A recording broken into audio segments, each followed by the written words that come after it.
راځو دوهمې طریقې ته. په لومړۍ طریقې کې هم دلته د دغې برخې دغه پیدا کړل، اندازې پیدا کړلې او هم دلته د شکل مساحت پیدا کړو. راځو دوهمې طریقې ته. په دوهمې طریقې کې موږ څنګه کولی شو چې د دغې برخې مساحت پیدا کړو او هم په کل کې د ټول شکل مساحت پیدا کړو. نو دلته زه لیکم چې A مساوي کېږي A جمع B جمع C تقسیم په 2 باندې.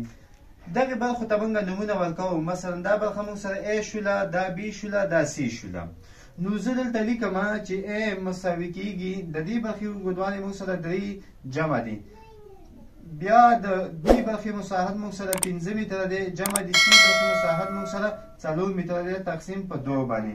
راځو دا چې کله موږ سره ضرب کړو په 2 تقسیم کړو نو لیکم 12 تقسیم په 2 مساوي کېږي د 6 سره 6 متره موږ ته کله چې 12 په 2 تقسیم کړو 6 شو. اوس زه راځم دا معلوموم.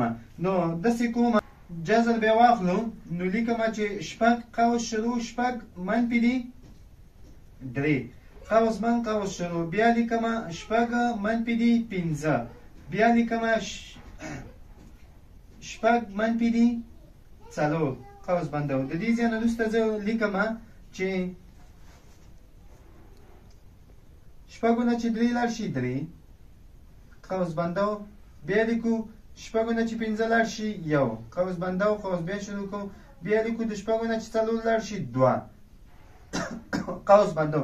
راځو دا سره چې دا سره کو 3 ضرب 1 3 په 2 کې 6 په 6 کې 6 دیشته. نو دا شو موږ سره 6 دیش. کله چې 6 دیش موږ د جذر مربع څخه وباسو نو موږ سره دا چې کله د 6 دیش د جذر مربع څخه وباسو موږ سره دا 6 پاتې کېږي. نو دا هم موږ سره داسې ویلی شو چې دا شوله 6 متره مربع 6 متره مربع. اوس راځم دې ته د دې شکل مساحت په معلوموم چې د دې شکل ټول مساحت څومره شو. د مثلث د برخې مساحت موږ سره راغی که نوم ورکړو چې دا A1 شو او دا A2 شو نو برخې مساحت پیدا کوم. نو A1 مساوي کېږي 6 ضرب دي 4 مساوي کېږي د 40 متره مربع سره.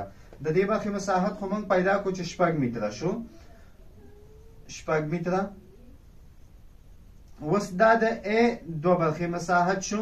اوس دلته لیکم چې A1 جمع دی A2 مساوي کېږي A1 موږ سره 40 دی جمع دی A2 موږ سره 6 دی.